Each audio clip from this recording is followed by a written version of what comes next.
कहते हैं ठुकरा के इनकी शरण हम अपनी किस्मत खोते हैं। और मैं अपने गुरुदेव को कैसे भूल जाऊं, इनके चरणों में मुझे साक्षात भगवान के दर्शन होते हैं, साक्षात भगवान के दर्शन होते हैं। आज की वाणी विराम।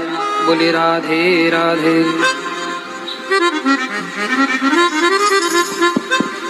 बोले वृंदावन बिहारी लाल की। गौरव कृष्ण के लिए और सच में ही गौरव कृष्ण ने बहुत संघर्ष सहा है।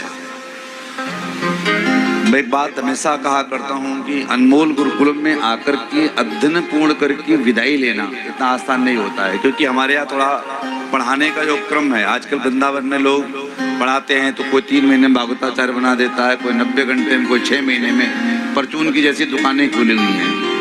लेकिन हमारे यहाँ पढ़ने वाले विद्यार्थी का एक तरीका है, वो पढ़ेगा, पढ़ने के बाद में उसकी परीक्षाएं होती हैं। 7 दिवस की कथा होती है तो 7 दिवस की परीक्षाएं होती हैं। मेरे प्रश्न होते हैं, शिष्य के उत्तर होते हैं। और सबसे बड़ी बात यह है कि जो मैं पढ़ाता हूँ और फिर उसके बाद में शिष्य से पूछता हूँ, शिष्य प्रश्नों का उत्तर देता है और जब तक वो पूर्ण तरीके से परिपक्व नहीं हो जाता तब तक उसको पास नहीं किया जाता है। चाहे उसको 1 दिवस की कथा पास करने में 1 महीने लगे, 2 महीने लगे, 3 महीने लगे, 4 महीने लगे, उद्देश्य एक होता है। मेरा उद्देश्य उसको फेल करने का ये होता है कि वो जब फेल होगा, लोग जो है शिष्यों को मारते पीटते हैं, हम कभी शिष्यों को फेल करके मारते नहीं है, हम उनको छोड़ देते, जाओ स्वतंत्र कर देते हैं। जैसे पतंग चलाने वाला जो होता है ना, पतंगी, और वो चलाता है तो क्या करता है, छोड़ देता है और उड़ने देता है पतंग। उड़िए, या तो वो कट जाएगी या वो खींच करके आएगी तो सुरक्षित आएगी, और कट जाएगी तो बह जाएगी। ऐसे शिष्य होता है। जब उसको परीक्षा में फेल किया जाता है, यदि उसका मनोबल टूट गया तो वो चला जाएगा, बह जाएगा और पतन के रास्ते पे चला जाएगा। और यदि वो गुरु चरणों में खिंच गया तो एक न एक दिन यहाँ से उसका कल्याण होकर के ही जाएगा। और वो शिष्य एक दिन यहाँ से सफल वक्ता बनकर के जाता है। बस मेरे शिष्य की विशेषता होती है कि वो जब जाता है यहाँ से तो उसे पूरी भागवत कंठस्थ होती है, पूरी भागवत की उसको पूर्ण तैयारी होती है। हजारों की तादाद में उसको श्लोक कंठस्थ होते हैं, भागवत के सभी प्रसंग उसके तैयार होते हैं।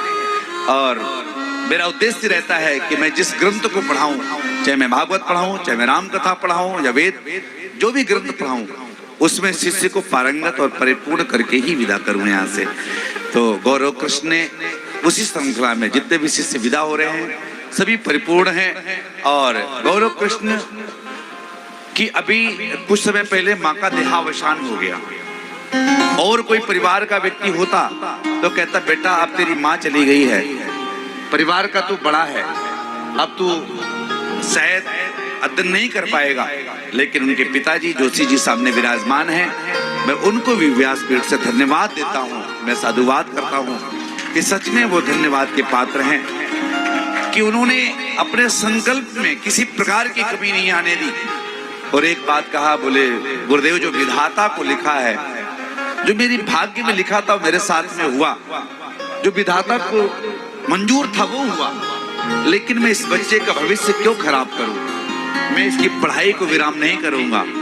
और जोशी जी ने, आप समझिए कितनी बड़ी बात है, माँ के देहावसान के बाद में, त्रयोदश होने के बाद, ब्राह्मण भोज होने के बाद में अपने बेटे को ला करके गुरुकुल में छोड़ा और कहा, गुरुदेव ये समर्पित है, जब पूर्ण हो जाए तो बता देना और मैं विदाई कराने के लिए आ जाऊंगा, लेकिन पूर्ण करके ही जाएगा, बीच में इसको वापस नहीं ले जाऊंगा। ऐसे उनके जो माँ स्वर्ग में है, गोविंद के धाम में है, क्योंकि जिनका पिता ठाकुर जी के चरणों, जिनका बेटा पिताजी के ठाकुर जी के चरणों में समर्पित था और भागवत का अध्ययन कर रहा था, वो माँ जरूर, मुझे विश्वास है गोविंद के चरणों में ही होगी। और ऐसे गोविंद के धाम में इनकी माँ जो विराजमान है, उनका भी भाव था, संकल्प था कि मेरा बेटा वक्ता बने। ये उनका भाव पूर्ण करके और आज यहाँ से विदा हो रहे हैं। इनके पूरे परिवार के लिए व्यासपीठ से बहुत बहुत शुभकामनाएं, और जाएं माता पिता का नाम रोशन करें और यश को प्राप्त करें।